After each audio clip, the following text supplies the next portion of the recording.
l'IA dans l'heure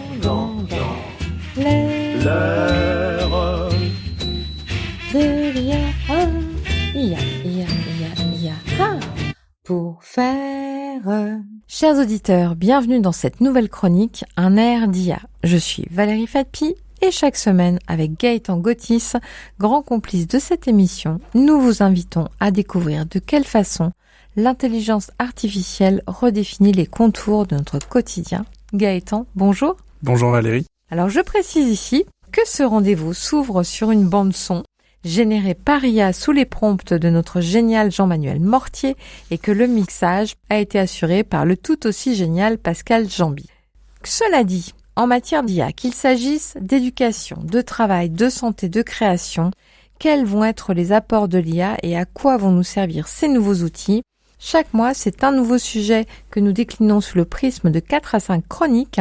Le premier des thèmes que nous avons exploré a été celui de l'utilisation de l'IA à l'école et nous en sommes au 5e et dernier épisode dans lequel nous vous proposons de nous pencher sur l'avenir du rôle de l'IA dans l'éducation.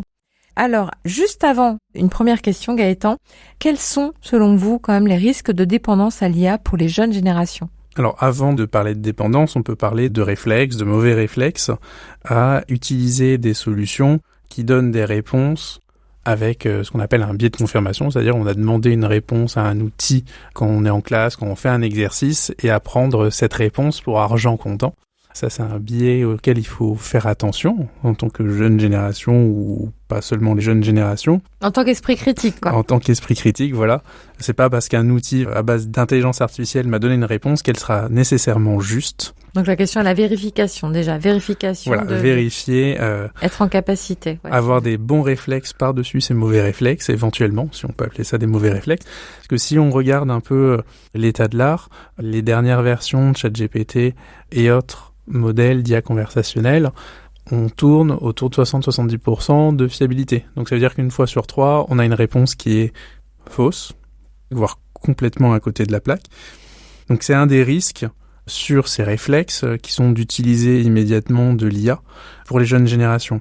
Après, en termes de dépendance, alors je suis pas forcément le mieux placé pour répondre à cette question, mais effectivement, on met dans les mains des jeunes un outil, enfin en tout cas une application avec lesquelles on peut interagir, qui sont engageantes, parce que ça amène à poser d'autres questions, à régénérer des images derrière, régénérer des sons, régénérer des choses. Il y a toujours de la création de contenu, un peu comme on peut avoir dans les applications de réseaux sociaux, où ça défile à l'infini, et c'est toujours sur des tons bienveillants. Donc pourquoi est-ce qu'il n'y aurait pas de risque là-dessus également ? Mais je ne suis pas le mieux placé pour répondre à ces questions-là. 1, parce que vous êtes très jeune, et 2, parce que c'est au cœur de vos pratiques, l'IA. Alors, une seconde question, est-ce que l'IA peut préparer nos étudiants au métier de demain, y compris à ceux qui n'existeraient pas encore ?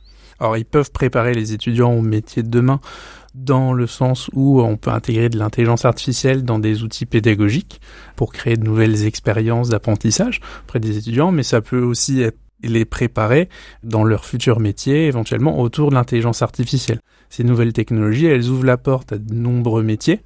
Là, sur les 10 dernières années, on parlait d'ingénieur logiciel, puis d'ingénieur data, puis d'ingénieur d'analyse de données, puis d'ingénieur en machine learning, puis d'ingénieur en deep learning, en LLM, etc. Donc tout un tas de technologies. Donc il y a beaucoup de métiers qui se préparent sur les modèles, sur la préparation des données, sur l'orchestration de tous ces services. Eh bien, avec ce 5e épisode, nous clôturons ce thème de l'IA à l'école. La semaine prochaine, nous allons démarrer l'exploration d'un nouveau thème, celui de l'IA, mais du coup, au boulot. Gaëtan, dites-nous, par quoi commencerons-nous ? Eh bien Valérie, est-ce que l'IA va être un concurrent ou plutôt un collaborateur dans notre métier ? Et c'est ce que nous tenterons de découvrir. Chers auditeurs, je ne sais pas pour vous, mais en ce qui me concerne, j'ai hâte d'y être. de l'IA dans l'heure De l'IA, IA, pour faire